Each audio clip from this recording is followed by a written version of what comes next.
Bismillahirrahmanirrahim. Assalamu alaikum. My name is Ahmed Nadeem and I'm your teacher for statistics. Students chapter number 12 estimation हम study कर रहे हैं और last कुछ lectures में हमने कॉन्फिडेंस इंटरवल को स्टडी किया। कॉन्फिडेंस इंटरवल में हमने पॉपुलेशन मीन म्यू के लिए, पॉपुलेशन प्रोपोर्शन पाई के लिए और डिफरेंस बिटवीन पॉपुलेशन प्रोपोर्शन पाई 1 माइनस पाई 2 हमने कैलकुलेट किया और इससे रिलेटेड बहुत से न्यूमेरिकल क्वेश्चंस को भी अंडरस्टैंड किया। आज हम एक नया फेज देखने जा रहे हैं और एस्टिमेशन को स्टडी करेंगे कि कॉन्फिडेंस इंटरवल के हवाले से हम जब डिफरेंस बिटवीन मीन को स्टडी करते हैं तो उससे पहले कुछ बेसिक कॉन्सेप्ट्स हैं जो आपको अंडरस्टैंड करने चाहिए। तो चलिए बोर्ड की तरफ देखते हैं और आज के नए कॉन्सेप्ट्स को अंडरस्टैंड करते हैं। टॉपिक है आज का कंपैरेटिव स्टडीज। देखिए याद रखिए कि अगर आप किसी पर्टिकुलर टॉपिक को उसकी लैंग्वेज या उसके कॉन्टेक्स्ट के हवाले से अंडरस्टैंड करेंगे तो वो जल्दी अंडरस्टैंड होगा। कंपैरेटिव जो है वो कंपैरिजन से निकला। इसका मतलब ये हुआ कि यहाँ पर हम जो भी स्टडीज कर रहे हैं जो कि ऑब्वियसली स्टैटिस्टिकल स्टडीज से ताल्लुक है उनका, उसमें हम कंपैरिजन करेंगे। और कंपैरिजन कब होता है ये आप लोगों को अंदाजा है कि जब हमारे पास दो या दो से ज्यादा ऑब्जेक्ट्स हों तब हम आपस में उसका कंपैरिजन कर सकते हैं कि कौन सा ऑब्जेक्ट जो है वो किस ऑब्जेक्ट से बेहतर है। इसी तरह अगर आपको याद हो तो हमने डिस्पर्शन के अंदर पढ़ा था कोफिशिएंट ऑफ वेरिएशन, जिसमें हम variability of two data consider करते थे या उसका कंपैरिजन करते थे। ठीक है, सो कंपैरिजन के लिए जरूरी है कि आपके पास जो ऑब्जेक्ट्स की तादाद है वो एक से ज्यादा हो, यानी दो हो सकती है, तीन हो सकती है या उससे भी ज्यादा हो सकती है, तब हम आपस में उसका कंपैरिजन कर सकते हैं। लेकिन ये जो आपका टॉपिक है कंपैरेटिव स्टडीज, चूंकि ये स्टैटिस्टिकल टेक्निक्स डायरेक्टली इसके अंदर इन्वॉल्व है तो हम इसको सैंपल और प्रोपोर्शन के हवाले से डील करेंगे कि जब भी हमने कंपैरेटिव स्टडीज करनी है और आपके पास दो पॉपुलेशंस हो तो ऑब्वियसली उसके सैंपल्स की तादाद भी दो होगी। दो से ज्यादा सैंपल्स भी जनरेट हो सकते हैं, लेकिन फिलहाल हम आज के टॉपिक में हम ये देखेंगे कि आपके पास अगर दो पॉपुलेशंस एग्जिस्ट करती हैं और उनसे रिलेटेड दो सैंपल्स आपने ड्रॉ किए हैं, किसी भी सैंपल साइज के हवाले से ये बात हो रही है, तो फिर हम किस तरह उनको डील करेंगे, यानी हमने वो जो सैंपल्स ड्रॉ किए हैं वो किस तरह हमें कंपैरिजन आपस में प्रोवाइड करते हैं। First one is independent samples, यानी जब हम पॉपुलेशन से सैंपल्स को ड्रॉ करेंगे तो वो इंडिपेंडेंट सैंपल्स हो सकते हैं, लेकिन उसके लिए कंडीशन क्या होगी?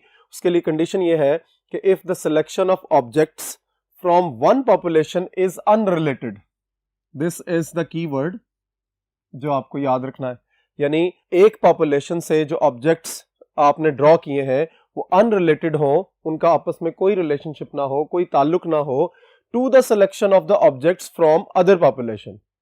यानी आप यूं कह सकते हैं कि आपके पास एक पॉपुलेशन एग्जिस्ट कर रही है, वहां से आपने कुछ एक सैंपल ड्रॉ किया कुछ एलिमेंट्स के साथ, और एक और पॉपुलेशन आपके पास एग्जिस्ट कर रही है और वहां से भी आपने कुछ सैंपल साइज के साथ एक सैंपल ड्रॉ कर लिया।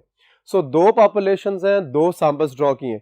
इसको आप इस तरह भी अंडरस्टैंड कर सकते हैं कि आपके पास P1 एक पॉपुलेशन है, P2 एक दूसरी पॉपुलेशन है। यहां से आपने एक सैंपल ड्रॉ किया N1 साइज के साथ और यहां पर आपने साइज 2 के साथ दूसरा सैंपल ड्रॉ किया। अगर याद रखिए कि इन दोनों सैंपल्स के ऑब्जेक्ट्स का आपस में कोई भी ताल्लुक ना हो, किसी भी किस्म का कोई भी ताल्लुक ना हो, तो फिर आप इनको क्या कहेंगे? Independent samples. ठीक हो गया। और इंडिपेंडेंट सैंपल्स को हम डिफरेंट सैंपल्स भी कहते हैं, क्योंकि उसकी रीजन ये है कि इनका आपस में किसी किस्म का भी कोई ताल्लुक नहीं है। सो नेक्स्ट आपके पास है डिपेंडेंट सैंपल्स।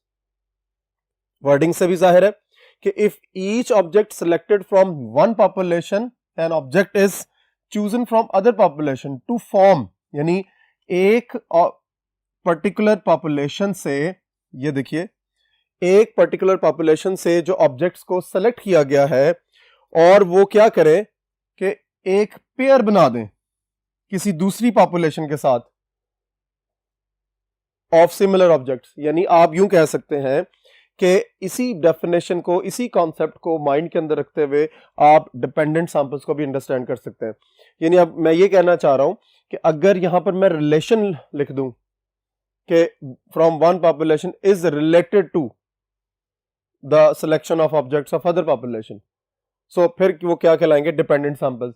लेकिन यहाँ थोड़ा सा प्रिसाइज वे में उन्होंने डिफरेंट एंगल के साथ इसको बताया गया है कि अगर एक ऑब्जेक्ट को जो आप सेलेक्ट करते हैं एक पॉपुलेशन से, या बहुत से ऑब्जेक्ट्स आप सेलेक्ट करते हैं एक पॉपुलेशन से, और वही ऑब्जेक्ट जो है वो किसी दूसरी पॉपुलेशन के साथ मिलकर पेयर्स बना दें, और सोचेंगे पेयर कब बनेंगे, जब तक ऑब्जेक्ट सिमिलर ना हो, क्योंकि सिमिलैरिटी होना जरूरी है जब तक आप पेयर उसको क्रिएट करना चाह रहे हैं कि किसी भी सिचुएशन में पेयर क्रिएट हो जाए तो वो सिमिलर ऑब्जेक्ट्स के साथ होगा। सो याद रखिए कि अगर आपने एक पॉपुलेशन से कुछ ऑब्जेक्ट्स को सेलेक्ट किया है एज ए सैंपल, उसी तरह के ऑब्जेक्ट्स को आप सेलेक्ट करें किसी और पॉपुलेशन से और वो पेयर फॉर्म बना दें, तो फिर हम उसको क्या कहेंगे, डिपेंडेंट सैंपल्स। ठीक है, इन्हीं डिपेंडेंट सैंपल्स को हम मैच्ड सैंपल भी कहते हैं और पेयर्ड सैंपल भी कहते हैं। ये दोनों वर्ड आपने बहुत अच्छे तरीके से माइंड के अंदर रखने हैं, आपने क्लियर अपने कॉन्सेप्ट्स को रखना है कि ये दोनों नाम जो है वो फर्दर आगे आपके डिफरेंट कॉन्सेप्ट्स के इस्तेमाल होंगे। सो पेयर्ड ऑफ सैंपल्स कब होंगे, जब डिपेंडेंट सैंपल्स होंगे, और डिफरेंट सैंपल्स कब होंगे, जब आपके पास इंडिपेंडेंट सैंपल्स होंगे। नेक्स्ट बोर्ड की तरफ चलते हैं और इस कॉन्सेप्ट को मजीद क्लियर करते हैं। जी, नेक्स्ट है हमारे पास confidence interval for difference between two population means.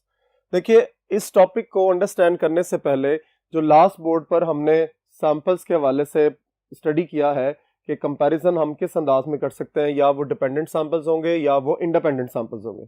सो इसलिए मैंने उस वक्त भी ये बात कही थी कि आपके माइंड के अंदर होना चाहिए कि डिपेंडेंट सैंपल्स कौन से हैं और इंडिपेंडेंट सैंपल्स कौन से हैं, तो फिर आप जो है इस टॉपिक को अच्छे तरीके से अंडरस्टैंड कर सकते हैं।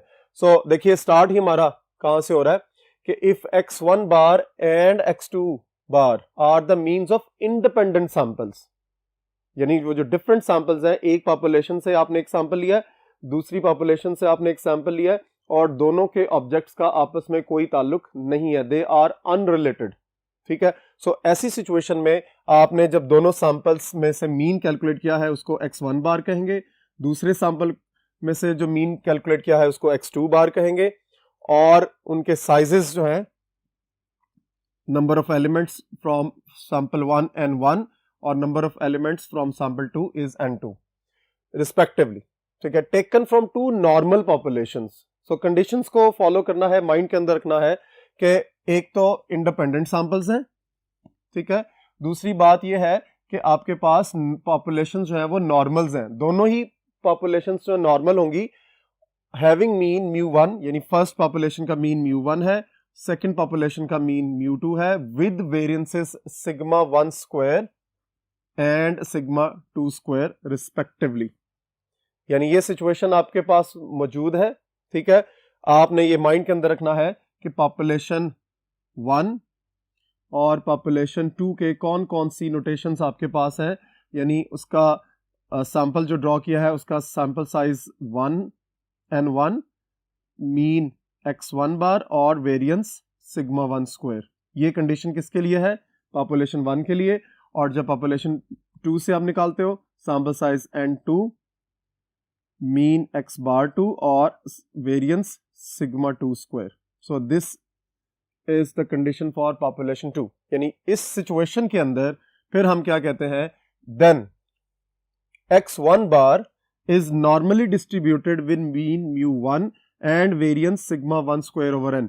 यानी हम x1 बार की जब डिस्ट्रीब्यूशन बना रहे हैं तो उसका वेरिएंस ये नहीं रहता, याद रखिए, क्योंकि उसका वेरिएंस जो है वो according to the sampling distribution बनता है। सो सैम्पलिंग डिस्ट्रीब्यूशन बनने के बाद ये आप ऑलरेडी पढ़ चुके हुए हैं, सैम्पलिंग में आपने सैम्पलिंग टेक्निक्स के अंदर इसको अच्छे तरीके से अंडरस्टैंड किया है कि जो सैंपल मीन है उसका वेरिएंस है वो सिग्मा स्क्वायर ओवर n होता है। ठीक है, सो उसकी जब डिस्ट्रीब्यूशन जनरेट होती है, इसी तरह x2 bar is normally distributed with mean μ2 and variance sigma square over n2।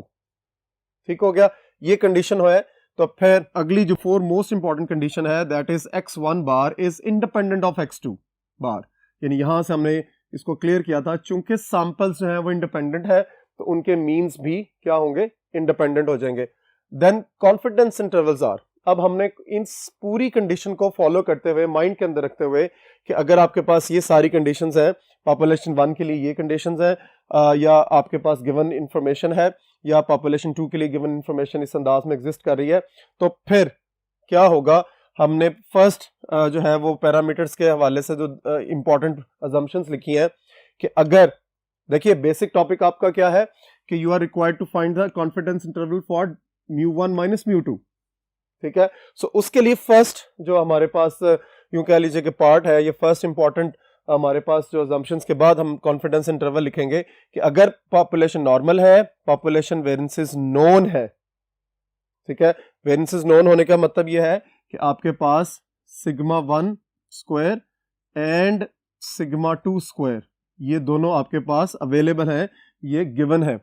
Any sample size, very important concept जो कि यहां पर रिपीट होने लगा है और आपने अब हमेशा के लिए इसको याद रख लेना, क्योंकि नेक्स्ट जब हम टेस्टिंग ऑफ हाइपोथेसिस नया चैप्टर पढ़ेंगे तो उसमें ये बहुत इंपॉर्टेंट रोल प्ले करने वाला है कि आप ये देखिए कि जब आपको पॉपुलेशन का वेरिएंस गिवन है, पॉपुलेशन का वेरिएंस नोन है, तो फिर आप क्या करेंगे, आपके लिए सैंपल साइज की इंपॉर्टेंस जो है वो खत्म हो जाएगी।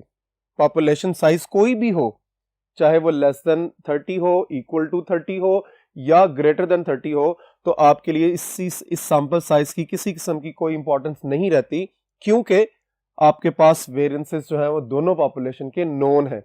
तो जब पॉपुलेशन नोन होगी, वेरिएंसेस के हवाले से ये बात हो रही है, तो फिर हम कॉन्फिडेंस इंटरवल क्या लिखेंगे, that is x1 bar minus x2 bar minus plus z1 minus alpha by 2 into sigma 1 square over n1 plus sigma 2 square over n2 square root. So यहां एक और बात बड़ी इंपॉर्टेंट जो याद रखने वाली है कि जब आपको सिग्मा नोन हो, ठीक है, सिग्मा नोन होने के बाद हम सैंपल साइज की इंपॉर्टेंस को तो खत्म कर देते हैं, लेकिन इस चीज को बिल्कुल क्लियरली माइंड के अंदर रखना है कि सिग्मा नोन होने की सूरत में हमारे पास जो है वो वेरिएबल जो यूज होता है वो जी स्टैटिस्टिक यूज होता है, ठीक है। So Z statistic is important with known variances, ठीक है। इसीलिए जब हम आगे इसको स्टडी करेंगे तो उसमें भी इसकी बहुत ज्यादा वेटेज है, बहुत ज्यादा इंपॉर्टेंस है, ठीक है। सो कॉन्सेप्ट्स क्या है, याद रखिए कि जब आपके पास ये तीन कंडीशंस हैं तो आपका confidence interval in the presence of sigma 1 square and sigma 2 square इस तरह जनरेट होगा। यहां एक और इंपॉर्टेंट बात भी नोट कर लीजिए अपने नोटबुक्स के ऊपर कि ये जो डिफरेंस है, ये डिफरेंस रिवर्स हो सकता है। कोशिश ये आपने हमेशा से करनी है कि यहां पर जो डिफरेंस क्रिएट हुआ है वो हमेशा पॉजिटिव डिफरेंस हो। यानी आप यूं कह सकते हो कि अगर आपके x1 बार की वैल्यू 20 है और x2 बार की वैल्यू जो है वो से 35 है, तो फिर जब आप x1 बार माइनस x2 बार करेंगे तो यहां -15 आ जाएगा। 20 माइनस 35 इज -15। तो फिर आप इसको चेंज कर सकते हैं, यानी आप अपना जो कॉन्फिडेंस इंटरवल है उसकी आउटलुक को चेंज कर लीजिए। उससे ये होगा कि ये डिफरेंस पॉजिटिव हो जाएगा। आप 35 में से 20 माइनस करेंगे तो वो +15 आ जाएगा। बाकी आपका स्ट्रक्चर जो है वो चेंज नहीं होगा।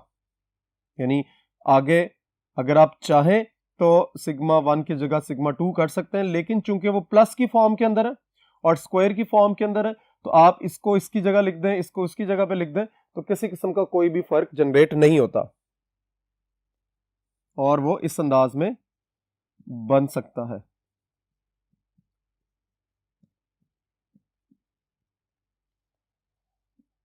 ठीक होगी बात जी। सो आपको ये कॉन्सेप्ट भी क्लियरली अपने माइंड के अंदर रखना है। अब नेक्स्ट बोर्ड की तरफ चलते हैं और कॉन्फिडेंस इंटरवल के और फॉर्मूलाज को अंडरस्टैंड करते हैं।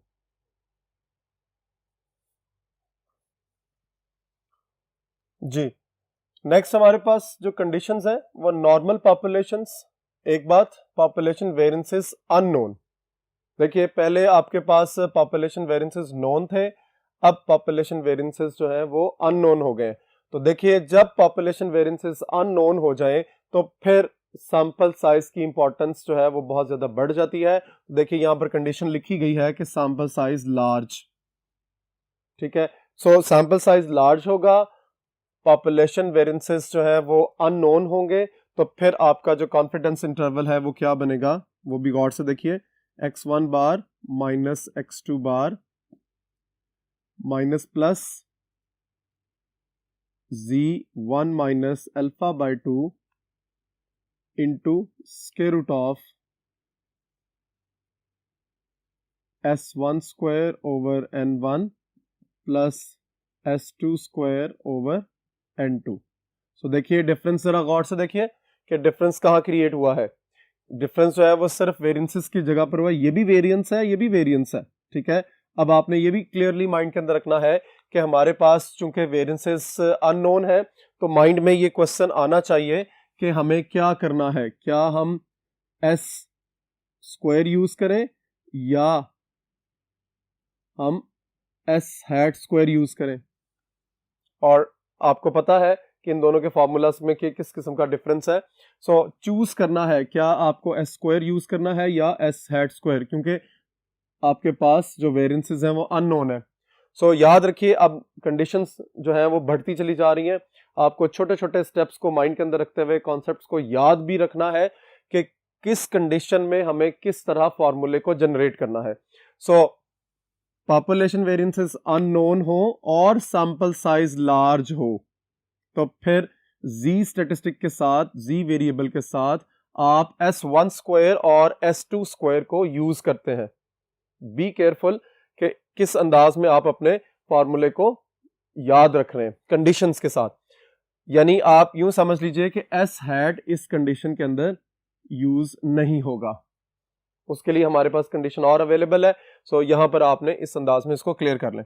अब तीसरा हमारे पास पॉइंट है कि नॉर्मल पॉपुलेशन वेरिएंसेस अननोन, ठीक है। लेकिन अब एक और चीज में उसके अंदर ऐड हो गया है और वो पॉइंट है सेम, यानी पॉपुलेशन वेरिएंसेस अननोन हो लेकिन अज्यूम टू बी सेम।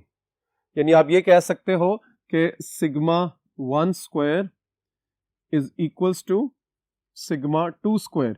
सो ये कंडीशंस अगर आ जाएं और साथ ही आपका जो सैंपल साइज है वो स्मॉल हो जाए, तो फिर आप क्या करेंगे वो आप गौर से देखिए, x1 bar minus x2 bar minus plus, अब जो आप टेस्ट स्टेटिस्टिक या वेरिएबल यूज करेंगे वो t होगा और उसका फॉर्मूला होगा v into 1 minus alpha by 2, ठीक है। ये ऑलरेडी हमने मीन के अंदर कॉन्फिडेंस इंटरवल फॉर मीन जब हमने स्टडी किया था तो उसमें हमने इसको अंडरस्टैंड भी किया था कि ये v कैसे निकलेगा और 1 माइनस अल्फा बाय 2 कैसे निकलेगा। और इसके साथ जब हम देखते हैं तो that is S P into square root of 1 over n1 plus 1 over n2। So ये पूल्ड वेरिएंस, यहां पर तो पूल्ड स्टैंडर्ड डेविएशन है, लेकिन पूल्ड वेरिएंस का कॉन्सेप्ट भी हमने कुछ लेक्चर्स पहले स्टडी किया है। और पूल्ड वेरिएंस का जो फॉर्मूला है उसको भी एक दफा रिवाइज कर लेते हैं। S P square is equal to n1 minus 1 into S hat 1 square plus n2 minus 1 S hat square 2 over n1 plus n2 minus 2।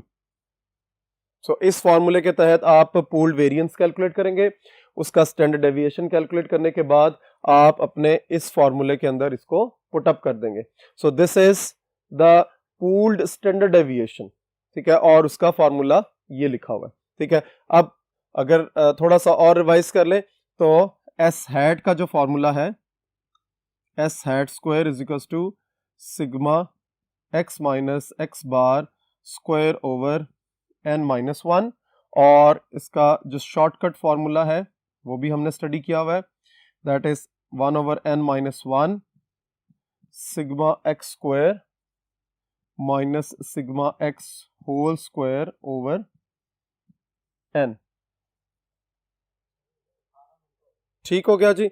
अब आपने इस चीज को टोटली माइंड के अंदर रखना है कि या आप इस फॉर्मूले से एस हैट स्क्वायर को कैलकुलेट कर सकते हैं या आप इस फॉर्मूले से एस हैट स्क्वायर को कैलकुलेट कर सकते हैं। और इसी तरह अगर डिफरेंस को मेजर करें, डिफरेंस को जज करें, तो एस स्क्वायर का जो फॉर्मूला था that is sigma X minus X bar square over N, और इसका जो शॉर्टकट फॉर्मूला था that is sigma X square over N minus sigma X over N whole square. So formulas को clearly mind के अंदर रखना है कि एस का क्या फॉर्मूला है, एस हैट का क्या फॉर्मूला है, और एस हैट ने फर्दर आगे पूल्ड वेरिएंस में किस तरह इस्तेमाल होना है।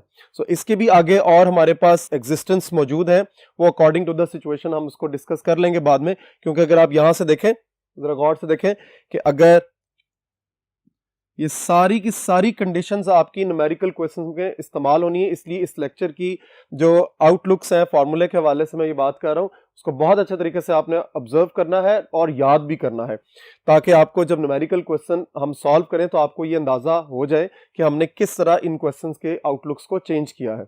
सो हम इसको इस अंदाज में भी लिख सकते हैं, n-1 into S hat square is equal to sigma X minus X bar square. So जरा गौर से देखिए कि अगर इसकी जगह पर मैं ये लिख दूं तो कोई प्रॉब्लम नहीं, जो कि इस फॉर्मूले के हवाले से है। सो फाइनली अब हम v को ऑब्जर्व करेंगे कि आपने याद रखना है कि v क्या है। v डिग्रीज ऑफ फ्रीडम है, जो इससे पहले हमने पढ़ा था n-1, लेकिन इस केस में डिफरेंस बिटवीन सैंपल मीन्स को स्टडी कर रहे हैं, तो इसलिए हम इसको यहां पर चेंज करेंगे n1 प्लस n2 माइनस 2। सो v का फॉर्मूला चेंज हो गया, 1 सैंपल के लिए n-1, 2 सैंपल्स के लिए n1 प्लस n2 माइनस 2। ठीक है, इसी तरह आपने पूल्ड वेरिएंस कैलकुलेट करने के बाद आपने उसका स्टैंडर्ड डेविएशन कैलकुलेट करना है और अकॉर्डिंग टू दिस यहाँ फॉर्मूले में पुटअप करना है। कंडीशन क्या है कि आपके पास वेरिएंसेस जो है वो इक्वल है लेकिन अननोन है। होप आज का लेक्चर आपको यहाँ अच्छे तरीके से क्लियर हो गया होगा। इन फॉर्मूलाज को अच्छे तरीके से प्रैक्टिस करें ताकि नेक्स्ट आने वाले न्यूमेरिकल क्वेश्चंस में आपकी अंडरस्टैंडिंग बिल्टअप हो सके। इंशाल्लाह नेक्स्ट लेक्चर में मुलाकात होगी। अल्लाह हाफिज।